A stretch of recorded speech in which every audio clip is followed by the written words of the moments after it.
پېټرول یې نه وي راغلی.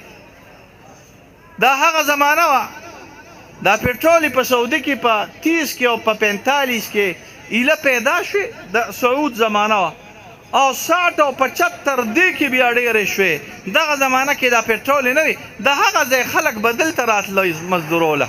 زمونږ یو علاقه وه حیدرآباد دکن نوم به مو اورېدلي. دا په مشترکه او متحده هندوستان کې وه. چېرته نوم مو اورېدلي حیدرآباد دکن نظام دکن مې ورته وي.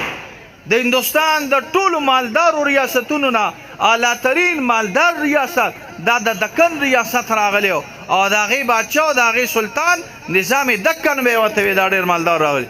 دغه خلک به دلته راتلو. پېټرول میټرول نو پیدا شوی. د پېټرولو دا ریل پیل لا نو راغلی. هندوستان د خلکو دپاره مشترکه هندوستان د خلکو دپاره اردو کې ورته وایي سونی کی چړیو. هر قوم وی چې لاړ شم مشترکه هندوستان بری صغیر تا نوکری وکم جون می خوش.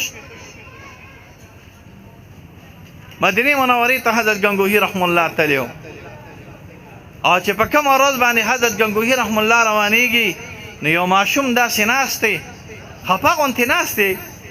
ماشوم نه حضرت گنگوهی صاحب تپوس کوي ماشومه ولې خفه وی یاره بابا جي سپینګیریا په دې مدینه منوره کې اوس هم خو پلار مې نشته مور مې نشته یتیم یم د خرچې انتظام مې نشته او خفه یم چې څه چل به کېږي د خرچې انتظام مې نشته. وایي بچې سبا به هندوستان ته لاړ شو. هندوستان نه مراد مې دغه هندوستان نه دی ارې خدای ځان له غرقي ښه د هندوستان نه مې مراد مشترک هندوستان دی.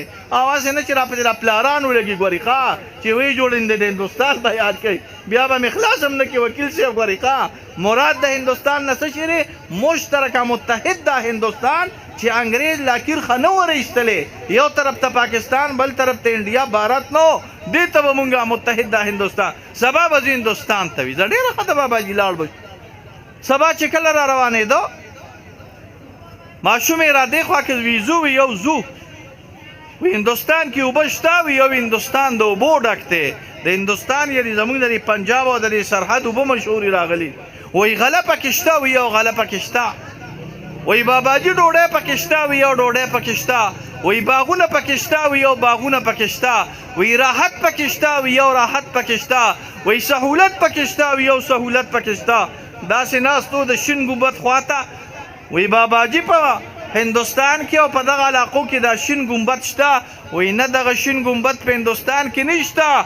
دا شین ګنبد خاصیت ته مدینې منورې راغلی دی. ګور زمونږ اکابرین د شین ګنبد غلامانو مونږ ته د شین ګنبد د غلامۍ طریقه ښودلې ده.